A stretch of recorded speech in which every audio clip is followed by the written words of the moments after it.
देख दुर्योधन, यदि तू मेरे आदेश का पालन नहीं करेगा तो तेरे देखते देखते हस्तिनापुर को जमुना में पलट दूंगा। दाऊ दादा ने हल निकाला और हस्तिनापुर में लगाया। जैसे खींचा, जैसे यो हुआ, दुर्योधन शरण में आता है, विवाह आदि संपन्न होता है। बोलो भक्त वत्सल भगवान की जय। अगले अध्याय के क्रम में भगवान की गृहस्थी का दर्शन करने के लिए नारद जी पहुंचते हैं। क्यों पहुंचते हैं? क्या नारद जी को आश्चर्य है? जो नारद निरंतर भगवान नाम का संकीर्तन करते हैं, वो नारद के मन में कभी आश्चर्य हो सकता है? नारद के मन में आश्चर्य नहीं है, हम संसारी जीवों के मन में आश्चर्य पैदा होता। इसलिए संत ने हम सबके प्रतिनिधि बन करके उस समस्या का निराकरण पहले कर दिया। हम सबके प्रतिनिधि बन करके नारद जी जाते हैं कि गृहस्थ जीवन में एक पत्नी से दो हो जाती हैं तो व्यक्ति का जीना हराम हो जाता है। यहाँ तो 16,108 हैं। कैसे रखते होंगे? कोई हाल बना रखा होगा, एक एक अलमारी दे रखी हुई सामान रखने के लिए। क्या व्यवस्था होगी? ये जीव के मन की शंका है, नारद को शंका नहीं है। और नारद जी चलते हैं, द्वारिका में देखते हैं 16,108 दिव्य महल बने हुए। रुक्मिणी सदन, कालिंद्री कुंज, मित्रवृंदा निवास, 16,100 रानी महारानी के महल। नारद जी ने कहा, वाह द्वारिका ही संपत्ति तो बहुत है, पर होंगे तो एक ही जगह, जैसे जीव के मन में भाव आता है। नारद जी प्रत्येक महल में जाते हैं और प्रत्येक महल में भगवान श्याम सुंदर को वर्तमान में पाया। कहीं पर भगवान अग्निहोत्र कर रहे हैं, कहीं संध्या कर रहे हैं, कहीं बाल बच्चों को धर्म का उपदेश कर रहे हैं, कहीं संतों के मध्य बैठकर कथा श्रवण कर रहे हैं, कहीं ब्राह्मणों को दान कर रहे हैं, कहीं संतों को भोजन करा रहे हैं। 16,108 महलों में एक साथ नारद जी ने धर्म में भगवान को पाया। हाथ जोड़ करके कहने लगे, हे नाथ, 16,108 के बीच में आपकी मुस्कुराहट बरकरार है, इस मुस्कुराहट का राज तो बता दीजिए। संसार में एक नारी का पोषण करते करते मनुष्य की मुस्कुराहट चली जाती है, बेचारे हंसते नहीं है। यहाँ तो 16,108 के बीच में आपकी बंसी बज रही है। कारण क्या है? भगवान कहते हैं, नारद, ब्रह्मन् धर्मस्य वक्ता हम कर्ता तदनुमोदिता। नारद, मैं धर्म का व्याख्याता हूं, मैं धर्म की व्याख्या करता हूं, परंतु जो मैं सोचता हूं वही कहता हूं, और जो मैं कहता हूं वही करता हूं। मनस्येकम वचस्येकम कर्मण्येकम महात्मना। इसलिए मेरी प्रसन्नता बरकरार है। यदि आप सबको प्रसन्न रहना है तो मन से, वचन से, कर्म से एक होना पड़ेगा। जब तक मन, वचन, कर्म अलग अलग होंगे तब तक प्रसन्नता कभी आ ही नहीं सकती था। ज्यादातर जो बीमारियां हैं, ज्यादा बीमारियां उसी को हैं जिसका मन, वचन और कर्म भिन्न भिन्न है। कहता कुछ है, सोचता कुछ है, करता कुछ है। अब उसका तालमेल बैठाने के लिए दिमाग लगाता रहेगा। जब दिमाग लगाएगा, कहीं नहीं लगा पाया तो भय आएगा, चुप हो जाएगा, साइड हो जाएगा, फिर फोन उठाने से इनकार कर देगा। इलाहाबाद में घूम रहा है, बोल मैं कलकत्ता में हूं इस समय। पर जिसका मन, वचन, कर्म एक है, उसकी मुस्कुराहट दुनिया की कोई ताकत नहीं है जो छीन सके।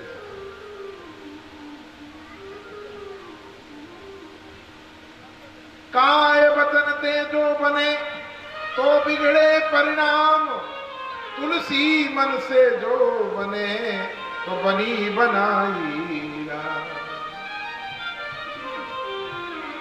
इसलिए मन को बार बार समझाओ, मनी राम, अरे अब राम का नाम गाले, मनी राम अब राम का नाम गाले, गई जो बची सो बचाले, मनी राम अब राम का नाम गाले, गई राम नाम का नाम गाले, गई जो बची सो बचाले,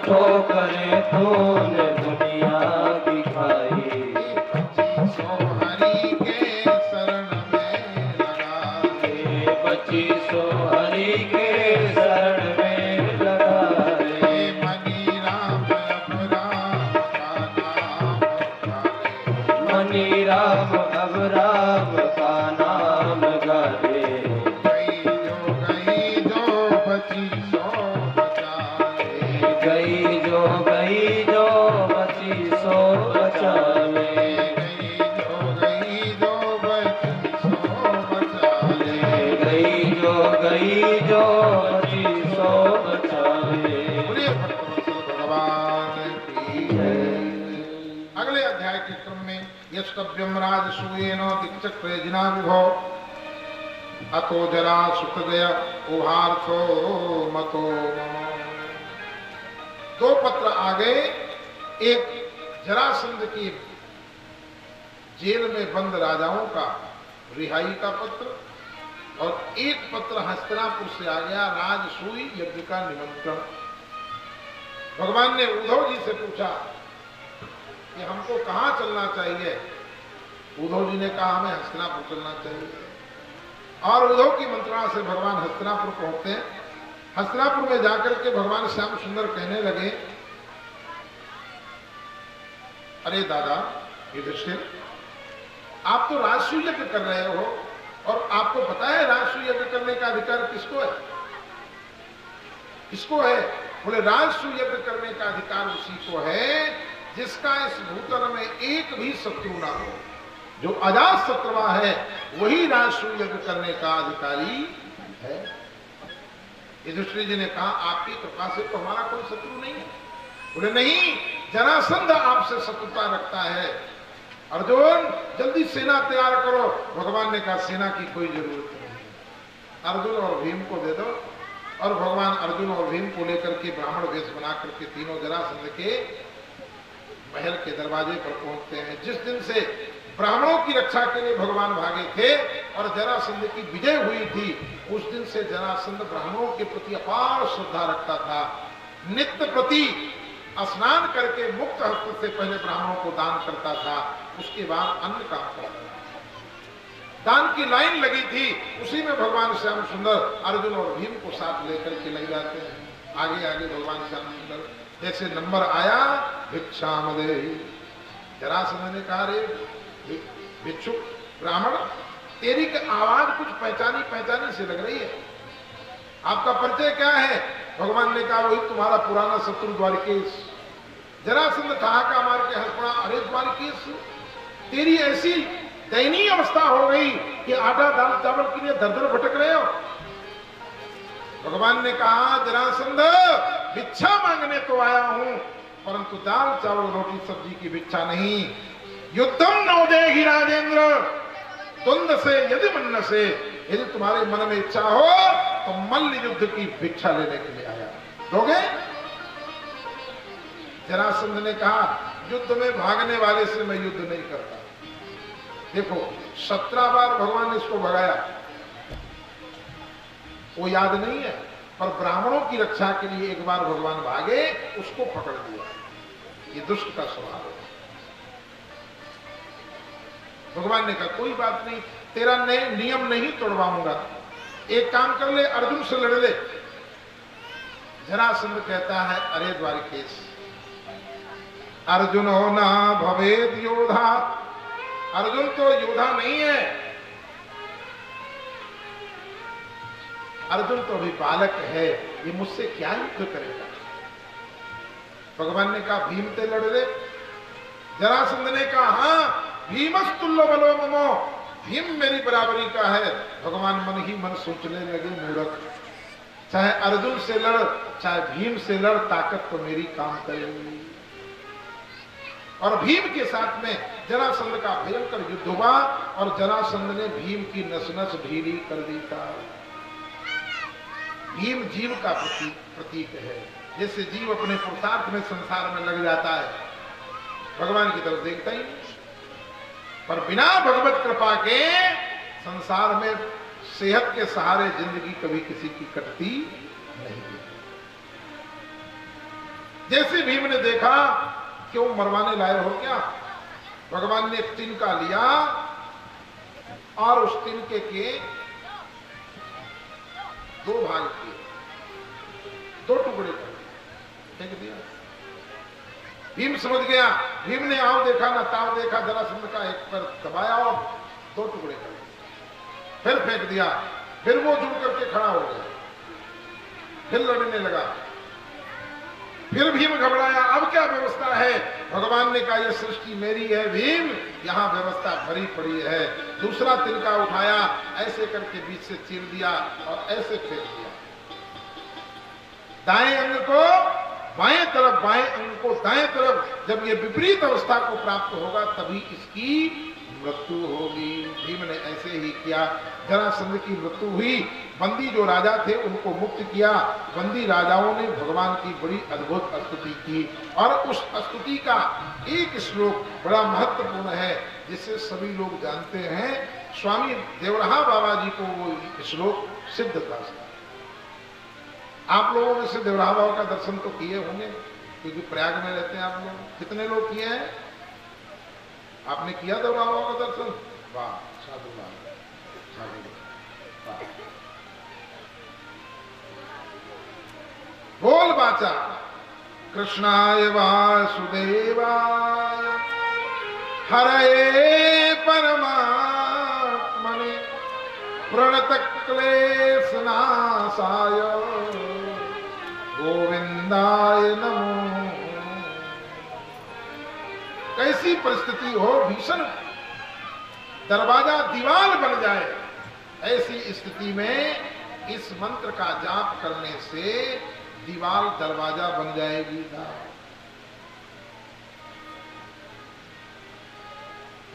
राजाओं के ऊपर कृपा करी और चल करके राष्ट्र यज्ञ में भगवान पहुंचते हैं। सभा लगी, सभा में प्रश्न उठा कि प्रथम पूजा किसकी होगी।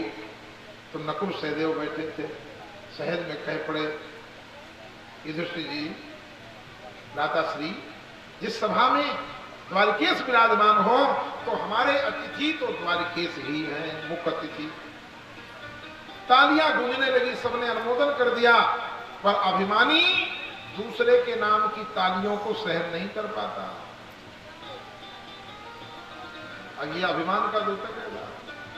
दूसरे की प्रशंसा सुन करके जिसके हृदय में ईर्ष्या प्रकट हो जाए तो समझ लो अभिमानी है। शिशुपाल खड़ा हो गया और शुरू हो गया, अहिर जात कामरी उड़ैया बन बन फिर चिरावत गैया, बाप का ठिकाना नहीं, माँ का ठिकाना नहीं। भगवान ने 99 गाली, रोज का जो नियम था वो गिनते रहे। जैसे पूरी हुई भगवान ने कहा बैठ जा, पर आज बैठने वाला कहाँ था, क्योंकि आज उसका समय पूरा हो चुका था और उसने 100 गाली दी और 100 गाली के बाद में भगवान ने चक्र से उसका उद्धार किया। उसके शरीर से तेज निकल करके भगवान में समाहित हो गया।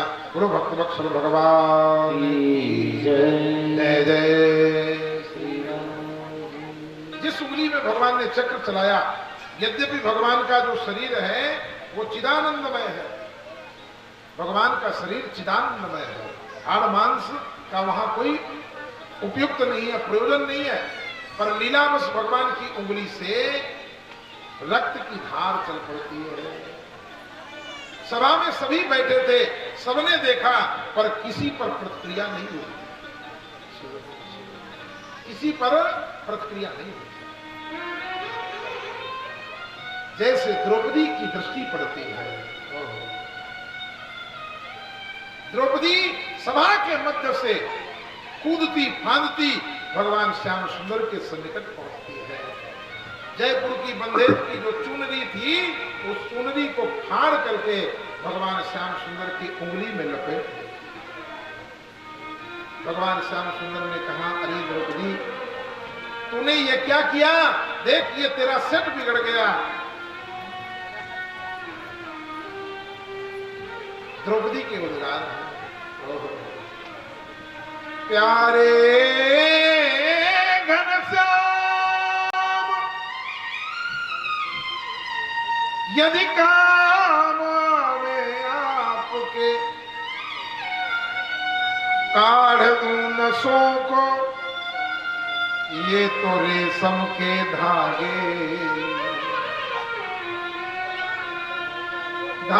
भी सामान,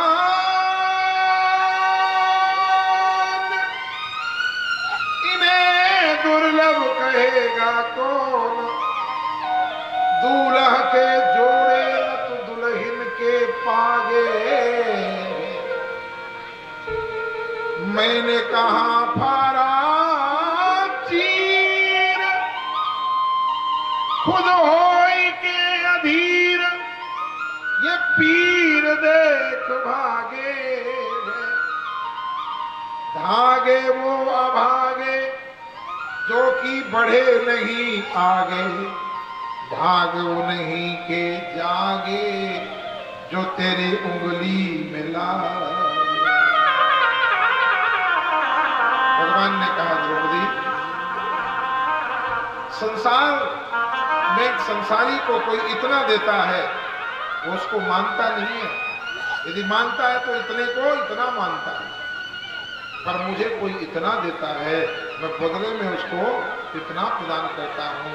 यही चीर एक दिन तुम्हारे काम आएगा।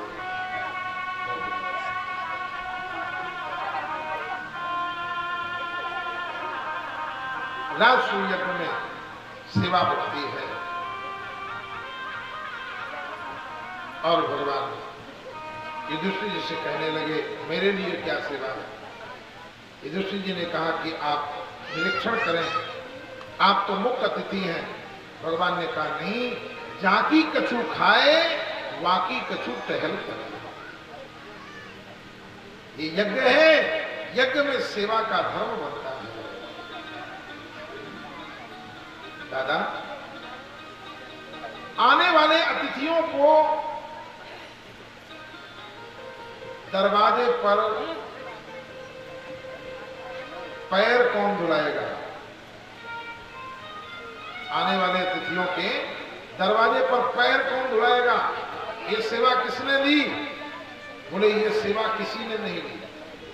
भगवान द्वारिकाधीश ने कहा, दादा, ये सेवा मैं करूंगा। यज्ञ में जब सब लोग भोजन करके उठेंगे तो उनकी जूठी पत्तल कौन उठाएगा? युधिष्ठिर जी ने कहा, ये सेवा भी किसी ने नहीं ली। भगवान श्याम सुंदर ने कहा, ये सेवा मैं लूंगा। सेवा करने वाला व्यक्ति सेवा खोज लेता है और काम चोर व्यक्ति कभी सेवा में काम नहीं आता। जो व्यक्ति ये कहे कि मेरे लायक सेवा बताना, इसका मतलब वो कभी सेवा करने वाला नहीं है। सेवा तो सभी लायक हैं, काश हम सेवा के लायक बन जाए।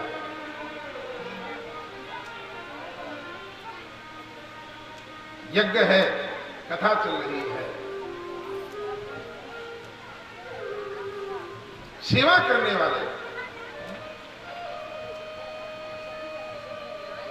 भट्टा वाले गिरी जी बैठे, पानी की व्यवस्था अपने आप, अब व्यवस्था तो चल रही है, और उनके मन में भाव आया सेवा। तो यज्ञ है, ये अकेले केवल अरुण द्विवेदी जी का तो नहीं है, नहीं तो ये अपने कमरे में बैठ के सुन लेते, कान में लीड लगा के अंदर अंदर है? किसी को क्यों बुलाते? ये माइक क्यों लगाते? निमंत्रण क्यों देते? क्योंकि यज्ञ सबके लिए है, सबको सुख मिलेगा, सबको आनंद का अनुभव होगा, तो इनको अपने आप आनंद प्राप्त ही हो जाएगा। क्योंकि सबके हित में हमारा हित है, अकेले हमारा हित भगवान नहीं कर सकते। जब सबका हित होगा तो उसी के साथ साथ हमारा भी हित हो जाएगा। इसलिए कल भंडारा है, अभी हवन होगा, ये सबके लिए है। इसलिए यज्ञ में सबको जो है सहभागी होना है। जिस रूप में आपसे जो सेवा बने, खड़े हो जाओ, आने वाले लोगों को लाइन से बैठाते जाओ, व्यवस्था देख लो, जिसको जहां बिठाना है। यज्ञ है। रिश्तेदारों को भी चाहिए, बेटी की शादी नहीं है, बेटा की शादी, ये आ गए कुर्सी में बैठ गए, इतनी व्यवस्था चल रही है और ऊपर से बाहर बन गए। रिश्तेदारों को भी चाहिए, ये यज्ञ हो रहा है, यज्ञ में सहयोग करें, मेहमान बन के ना बैठे। यदि मेहमान बन के बैठोगे तो कथा के लाभ से वंचित हो जाओगे, यज्ञ के पुण्य से वंचित हो जाओगे। इसलिए ये परमार्थ का कार्य है, इसलिए परमार्थ में सबको हाथ बटाना चाहिए। यहाँ किसी के पोजीशन का सवाल नहीं है साहब। परमात्मा के सामने किसका पोजीशन होगा? यज्ञ में जब द्वारकाधीश ने पत्तल उठाई था, उनसे बड़ा स्टेटस होगा किसी का? आने वाले अतिथियों के पाद प्रक्षालन कराए। जीव यदि अपने ओछेपन विचारधारा का परित्याग कर दे तो ईश्वर ईश्वरताई को खूंटी में तान करके अपने भक्त के सारे कार्य को स्वयं निर्वाह करते हैं। बोलिए भक्त वत्सल भगवान की जय। करुणा निधान रुआ जगत के दाता है, करुणा निधान रुआ जगत के दाता है।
जुट बेरन के हो खैदी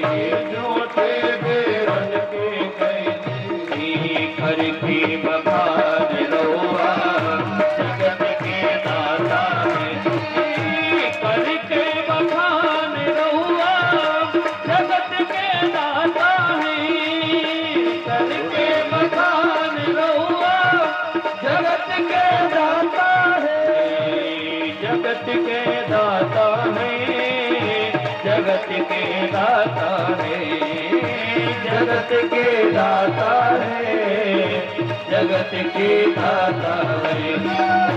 श्री भगवान रहुआ जगत के दाता है, श्री भगवान रहुआ जगत के दाता है, करुणा निधान रहुआ जगत के दाता है, करुणा निधान रहुआ जगत के दाता है। जय जय। श्री राधे। अगले अध्याय के क्रम में भगवान श्री कृष्ण के द्वारा महामायावी सल्लभ का उद्धार, दंतवक विदूरथ का वध, बलराम जी के द्वारा सूत का वध, उग्र श्रवासूर को गद्दी पर बिठा करके और 1000 वर्ष का जो दिव्य अनुष्ठान था उसको पूर्ण कराया।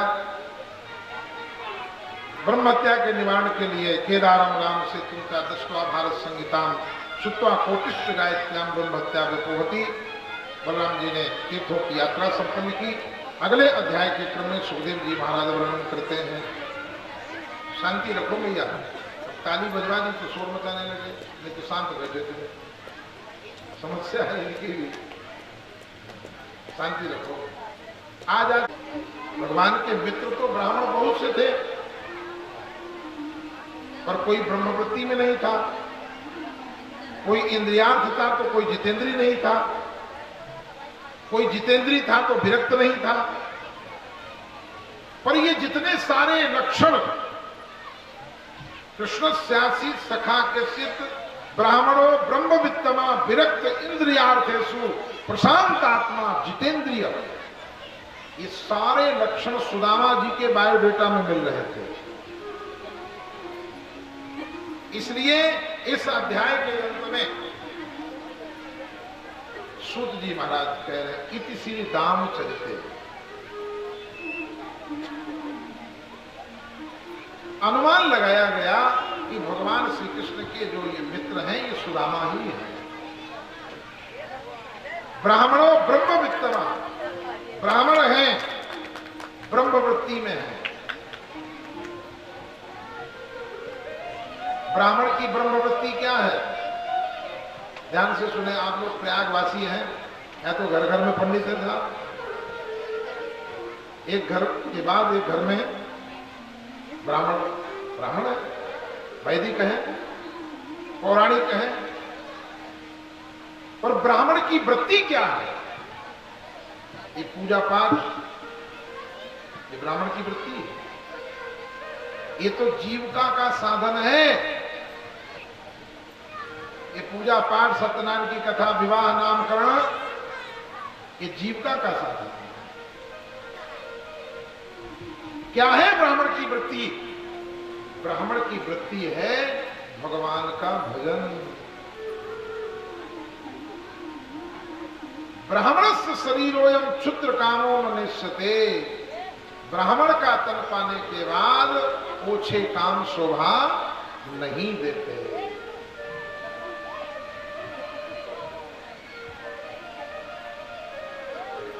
यदि ब्रह्मवृत्ति सत्यनारायण की कथा होती तो सुदामा जी का रिकॉर्ड है कि किसी के यहां सत्यनारायण की कथा सुनाने नहीं गए।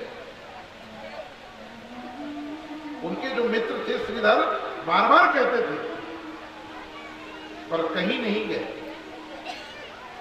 वो अपनी ब्रह्मवृत्ति में थे, ब्रह्म के चिंतन में थे, ब्रह्म के यजन में थे,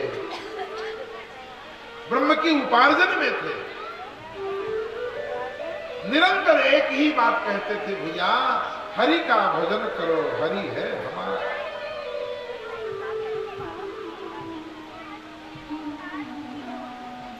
बामन, दुज, पंडित,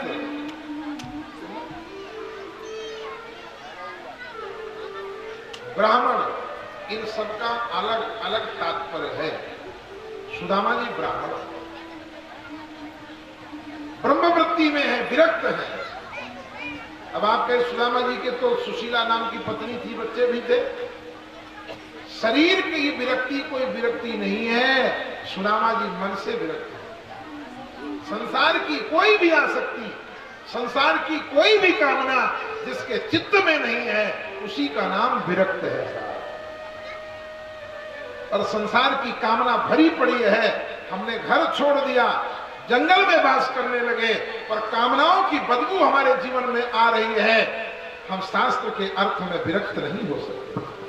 यही है जिसके हृदय में कोई कामना नहीं, संसार में कहीं कोई आसक्ति नहीं है, आसक्ति सिर्फ केवल रघुनाथ के चरणों में। सुदामा जी मन के विरक्त, कोई आसक्ति नहीं। इंद्रियार्थेषु, सभी इंद्रियां अपने अपने अर्थ में लगी हैं। आंख, कान, समझ गया? प्रशांत आत्मा, भगवान तो शांताकारम है। शांतम शाश्वतम प्रमेय मनगम निर्वाण शांति प्रदम। भगवान तो शांत है, शांत व्यक्ति कभी भी अशांत हो सकता है, पर सुदामा जी प्रशांत, प्रकर्षेण शांता, जहां कामनाओं की कोई लहर नहीं है, प्रशांत महासागर में कोई लहर नहीं, प्रशांत आत्मा। कैसी भी स्थिति आ जाए, परिस्थिति हो जाए, पर मनस्थिति नहीं। लोग कहते हैं सुदामा ने हक खा लिया, इसलिए सुदामा को दरिद्र होना है, पर नहीं, सुदामा ने कभी किसी का हक नहीं खाया। सुदामा ने तो अपनी मित्रता निभाई है, मित्रता। वो जो चने थे ना, जिन चनों को गुरु माँ ने दिया था, वो चने दो भाइयों के झगड़े के थे,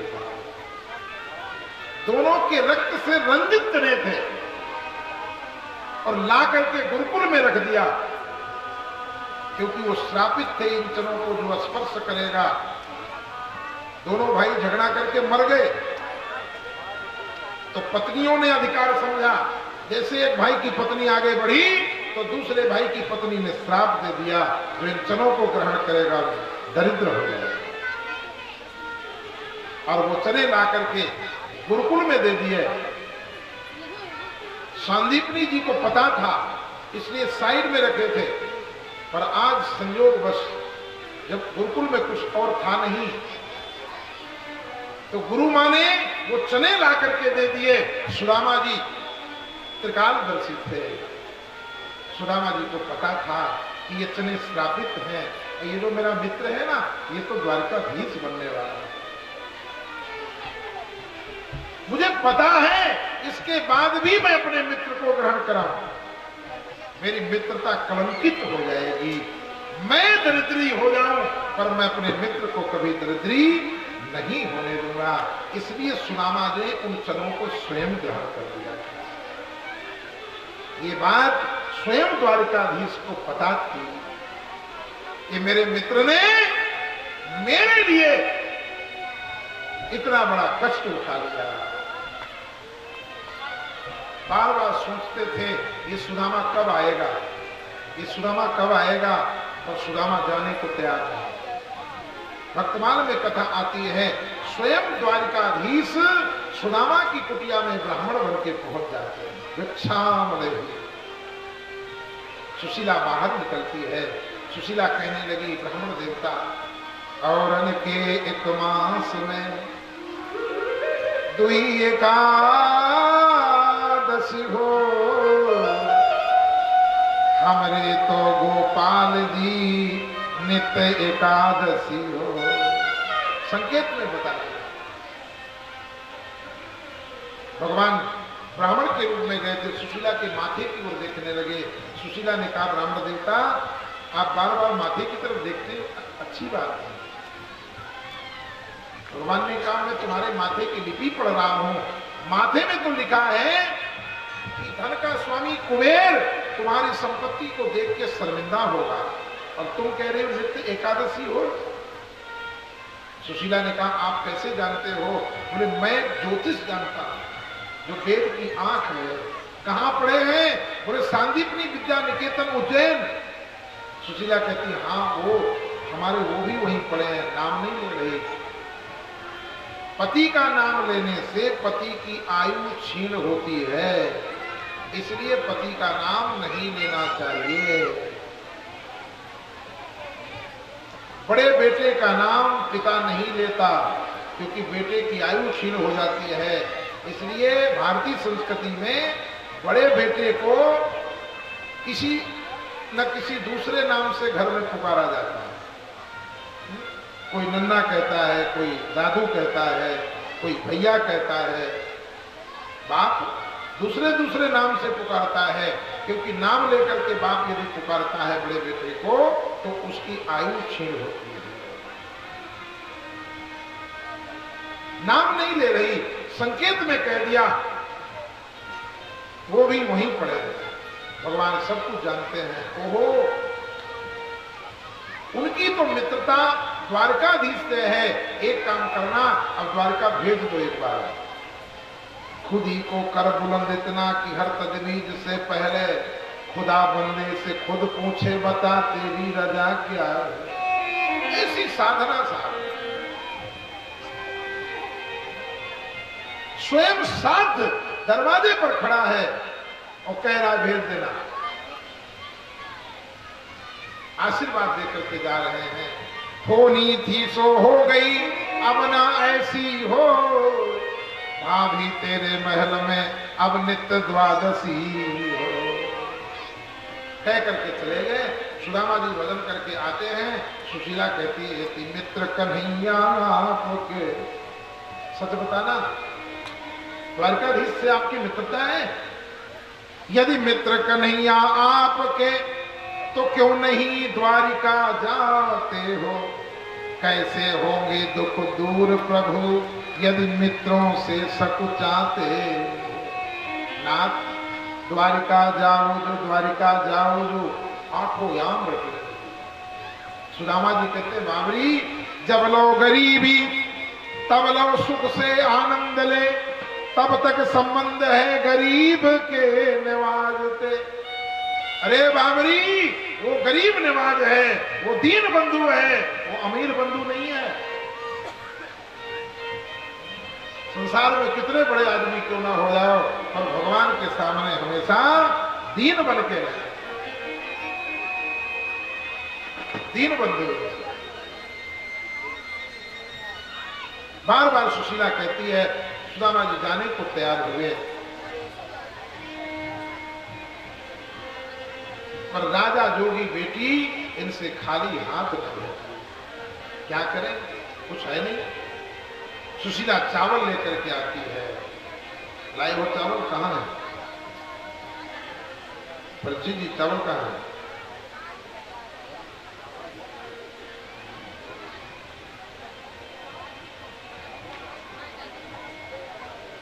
दे दो, यहां दे दो। है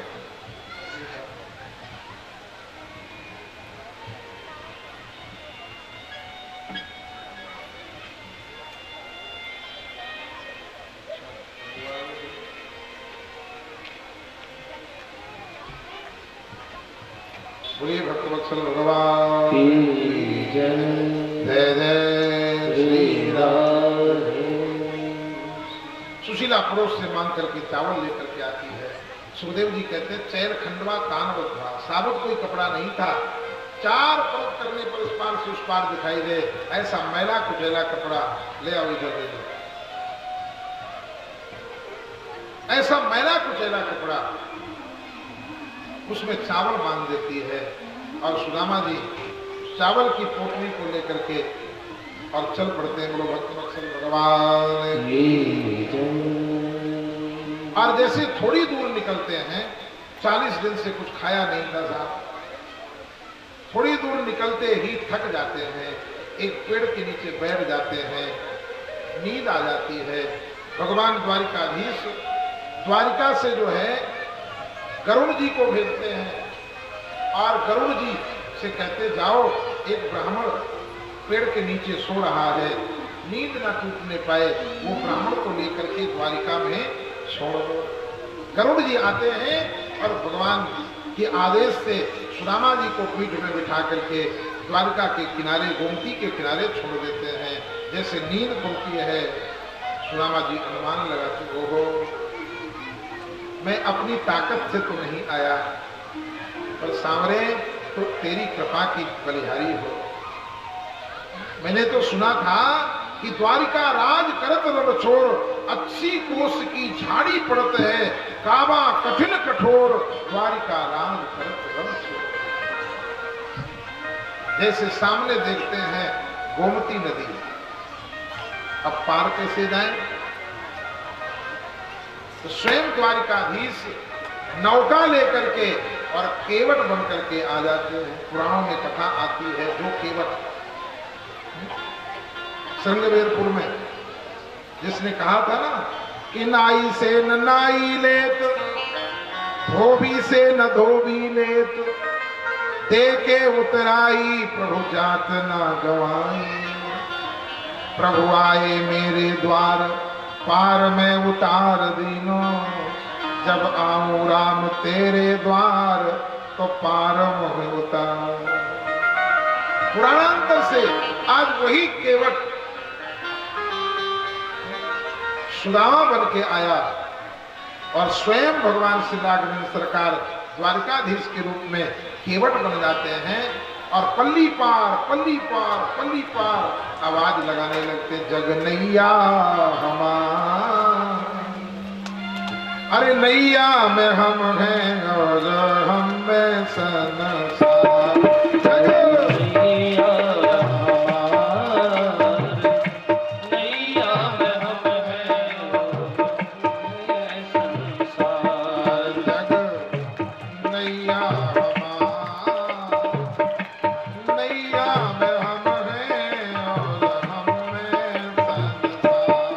जग नैया हमार, नैया में हम हैं और हम में संसार।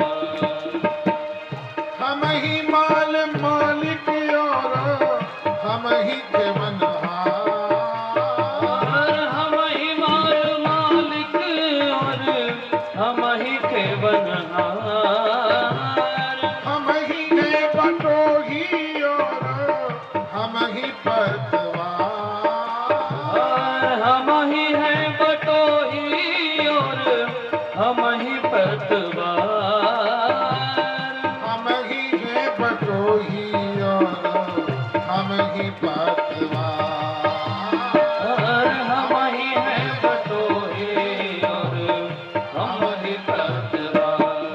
करे बिन पैसा पार, करे बिन पैसा पार, प्रेम नदिया की सदा उल्टी बहरा। प्रेम नदिया की सदा उल्टी बहरा। प्रेम नदिया की सदा उल्टी बहरा। प्रेम नदिया की सदा उल्टी बहरा। सुदामा जी महाराज की। और भगवान ने सुदामा जी को नौका में बिठा करके और पार किया। जैसे सुदामा जी आगे बढ़े, दरवाजे पर द्वारपालों ने मना कर दिया। द्वारपालों से सुदामा जी प्रार्थना करके धर्म के माध्यम से संक्षेप में समझ रहे समय की गति, क्योंकि लिखा हुआ जो समय है वो पूरा हो चुका है। और भगवान की जय हरे द्वारपालो, कन्हैया से कह दो कि दर पे सुदामा गरीबा गया है। हरे द्वारपालो, कन्हैया से कह दो कि दर पे सुदामा गरीबा गया है। भटकते भटकते न जाने कहाँ से, भटकते भटकते न जाने कहाँ से, तुम्हारे करीब आ गया है।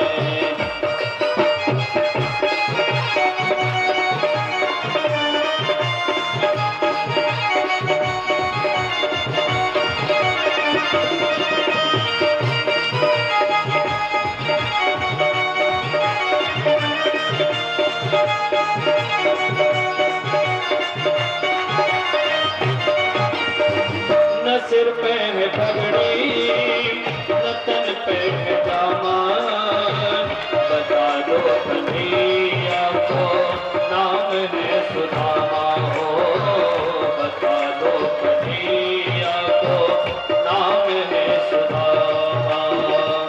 न सिर पे है पगड़ी न तन पे है दामन, बता दो कन्हैया को नाम है सुदामा हो। न सिर पे है पगड़ी न तन पे है दामन, बता दो कन्हैया को नाम है सुदामा, बता दो कन्हैया को नाम है सुदामा। बस एक बार मोहन से जा कर के कह दो, बस एक बार मोहन से जा कर के कह दो कि मिलने का पाबंद नसीब आ गया है, कि मिलने का पाबंद नसीब आ गया है।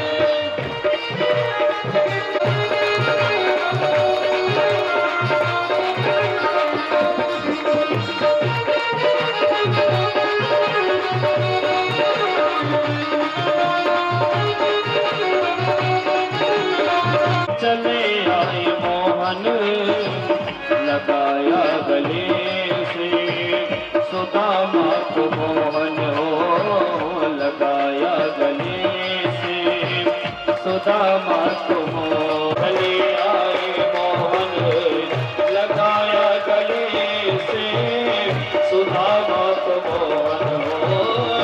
सुनते ही मारे चले आए मोहन लगा मोहन हो लगाया गले से।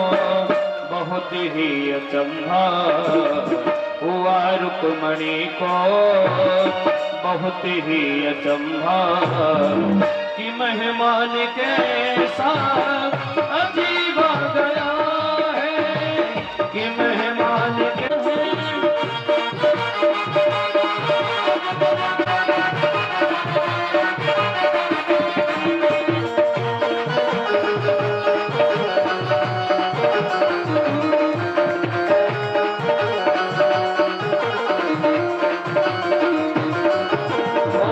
बराबर से अपने सुदामा बैठाए, चरण आंसुओं से शाम ने धुलाए, हाँ चरण आंसुओं से शाम ने धुलाए। घबराओ प्यारे जरा तुम सुदामा, खुशी का समा तेरे करीब आ गया है, खुशी का समा तेरे करीब आ गया है।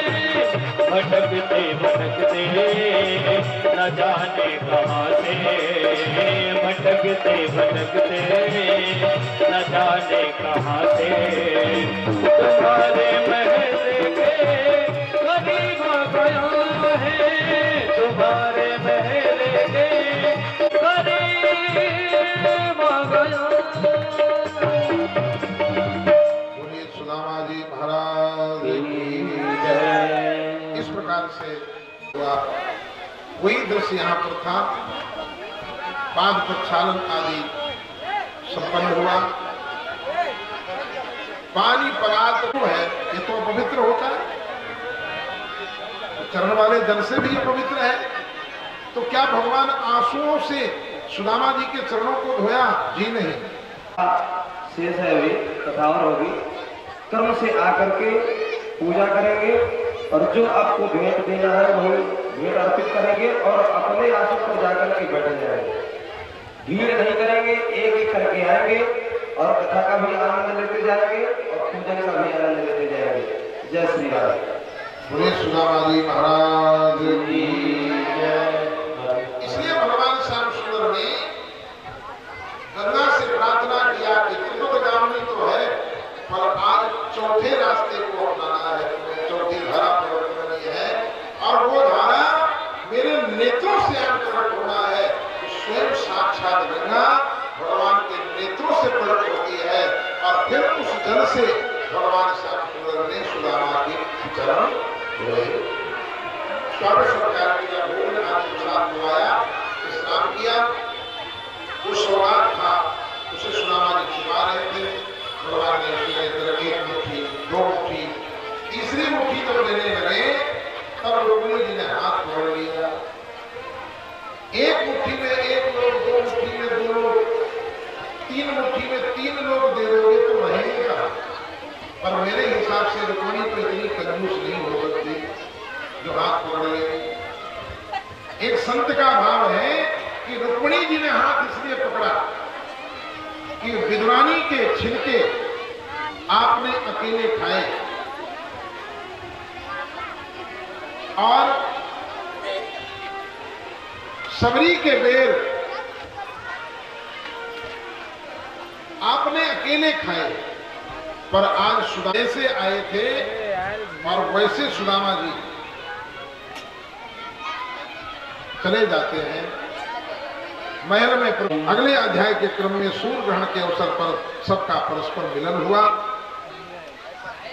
वसुदेव जी ने यज्ञ का आयोजन किया, उस यज्ञ में सब लोग सम्मिलित हुए। भगवान श्री कृष्ण ने अपने पिताजी को आत्म तत्व का बोध कराया, और माता के जो 6 पुत्रों को कंस ने मारा था उन्हें लाकर के गोदी में सुपुर्द किया। अर्जुन के द्वारा शुभ हित की देख करके वरदान प्रदान करते हैं भगवान। अगले क्रम में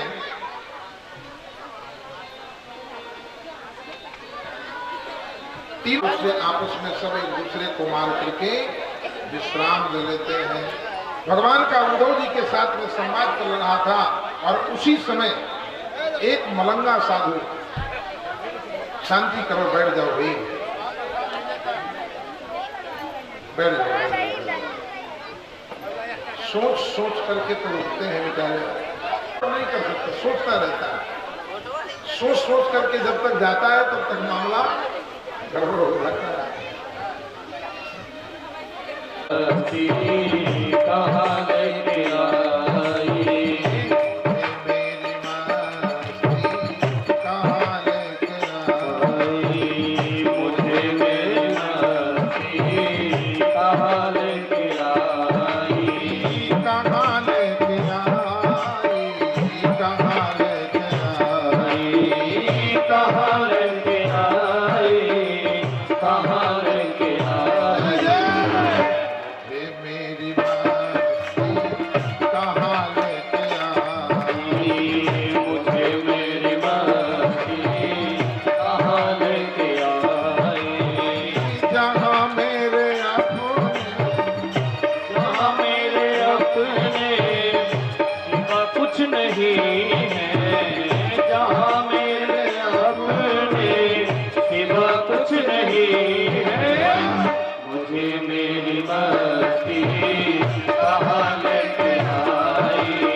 पता जब लगा मेरे मस्ती का मुझको, पता जब लगा मेरी मस्ती का मुझको, पता जब लगा मेरी मस्ती का मुझको।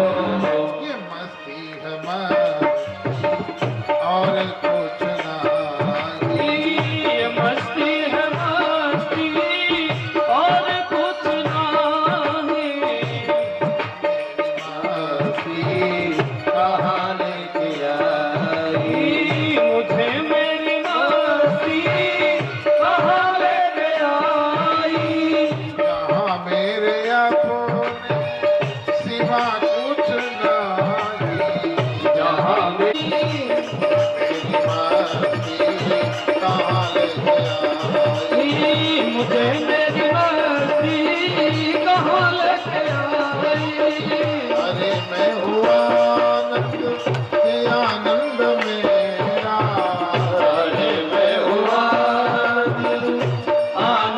मेरा अरे मैं हुआ आनंद मेरा आनंद मेरा अरे मैं हुआ आनंद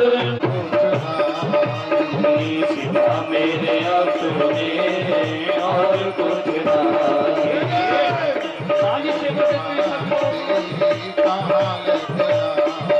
नहीं मुझे मेरी मस्ती कहाँ लेके आई कहाँ लेके आई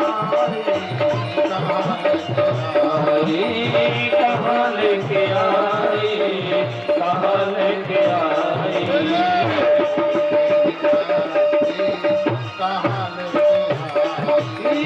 मुझे मेरी मस्ती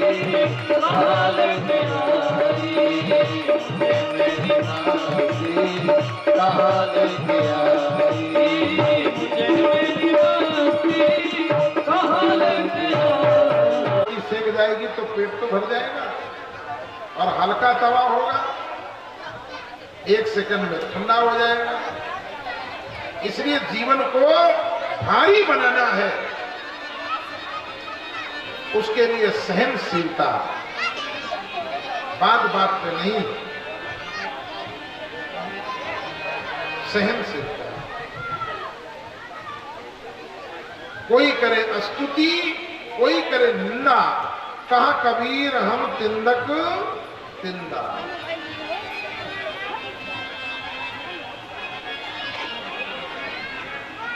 समय की गति को देखते हुए आगे की ओर बढ़ेंगे और उसी क्रम में भगवान श्याम सुंदर उद्धव जी के साथ में संवाद ही हो रहा था। बद्ध मुक्त साधु और भक्ति के लक्षणों का निरूपण करते हुए सत्संग की महिमा, कर्मानुष्ठान, त्याग की व्यवस्था बताते हुए वदन्ति कृष्ण से यांति बहूनि ब्रह्मवादिनः तेषां विकल्प प्राधानो तमाहो एक मुख्यतः। पूरी अवस्था आदि ध्यान का वर्णन करते हुए भगवान के विभूतियों का वर्णन, वर्ण आश्रम धर्म आदि की चर्चा करते हुए और भगवान का सुधाम गमन का समय आया, कलयुग का प्रवेश हुआ। कलयुगी राजाओं का निरूपण करते हुए भगवान का सुधाम गमन, भगवान के जाते ही कलयुग का प्रवेश और कलयुग के आते ही नाना प्रकार के उपद्रव और उसी क्रम स्पष्टता का परित्याग कर दो।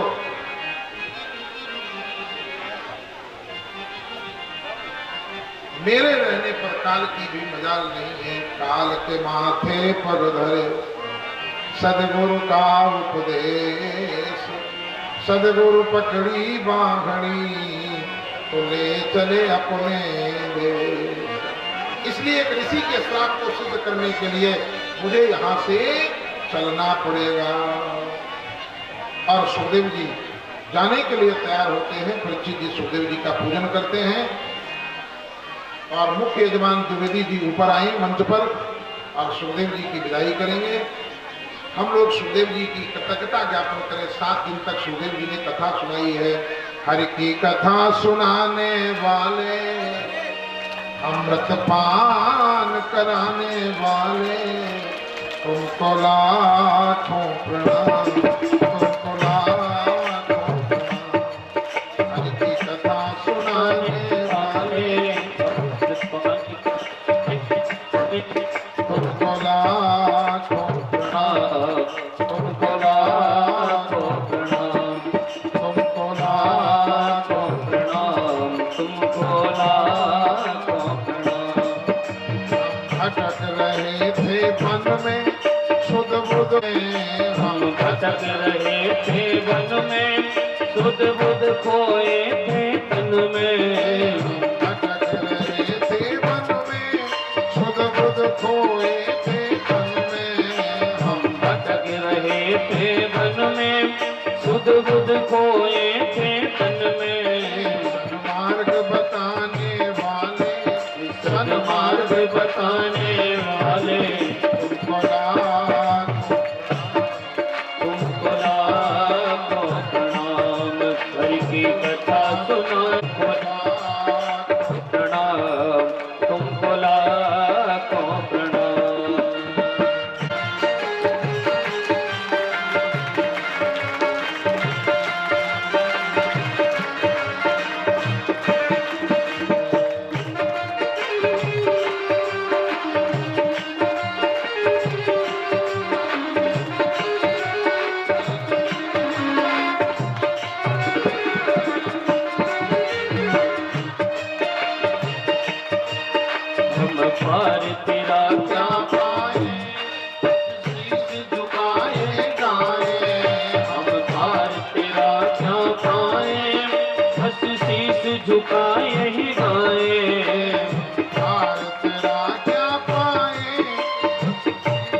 बस शीश झुकाए ही गाए।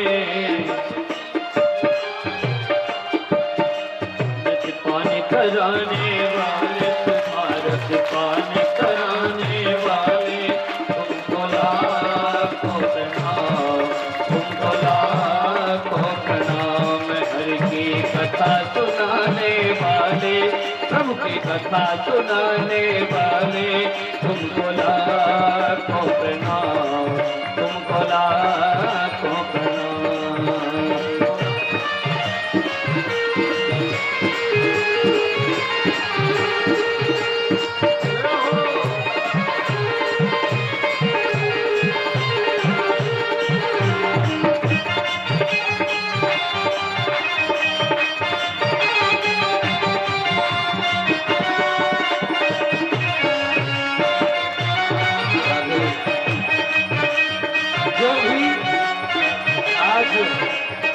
व्यास पूजन करना चाहता है, कल जैसा आपको प्रतिदिन कथा व्यक्ति सुनता है तो उसको व्यास सुखदेव जी के मिलन के साथ में प्रथम स्कंद को विश्राम दिया। हरे नमः, हरे नमः, हरे नमः। हरे नमः। द्वितीय स्कंद में 10 अध्याय, जिनमें से हृदय चतुर्भुज भगवान के ध्यान का वर्णन, भगवान के विराट स्वरूप का वर्णन, योगों। हरे नमः, हरे नमः। हरे नमः। तृतीय स्कंद में 33 अध्याय, जिनमें से विदुर उदर संवाद, विदुर में संवाद, पूर्ण संहिता संबंधी प्रश्नोत्तर, प्रलय काल में भगवान की स्थिति, प्राप्ति, व्यक्ति सृष्टि का वर्णन, ब्रह्मांड की उत्पत्ति, काल की गति, भगवान के नाभि से कमल ब्रह्मा की उत्पत्ति, वराह भगवान द्वारा पृथ्वी का उद्धार, हिरण्याक्ष का वध, नाना विध सृष्टि, ब्रह्मा से मनुष्य रूपा का विश्राम दिया। हरे नमः, हरे नमः, हरे नमः, हरे नमः। चौथे स्कंद में 31 अध्याय, जिनमें से सती चरित वीरभद्र द्वारा दक्ष यज्ञ विध्वंस, ध्रुव चरित्र धर्म विरोधी नास्तिक राजा वेन को प्राणदंड, पृथु चरित्र राजा पृथु को संत कुमारों का ज्ञान, का उपाख्यान, गृहस्थ धर्म की श्रेष्ठता का वर्णन, नाभि के पुत्र ऋषभदेव की कथा, भरत रावण संवाद में भवाटवी, खगोल भूगोल आदि की चर्चा, पापियों की यातनार्थ नरकों की स्थिति का वर्णन करते हुए पंचम स्कंद को विश्राम दिया। हरे नमः, हरे नमः, हरे नमः, हरे नमः, हरे नमः। हरे नमः। छठे स्कंद में 19 अध्याय, जिनमें से पापी जामिल का उपाख्यान, दक्ष द्वारा सृष्टि, नारद का कूटोपदेश और वृत्तासुर आदि का वध, चित्रकेतु का उपाख्यान, 49 मृतों का जन्म, 55 मृत के साथ में इस अष्टम स्कंद को विश्राम दिया। हरे नमः, हरे नमः, हरे नमः। हरे नमः। सातवें स्कंद में 15 अध्याय, जिनमें से नाग में अष्टम स्कंद को विश्राम दिया। हरे नमः, हरे नमः, हरे नमः, हरे नमः, हरे नमः। हरे नमः। नवम स्कंद में 24 अध्याय, जिनमें से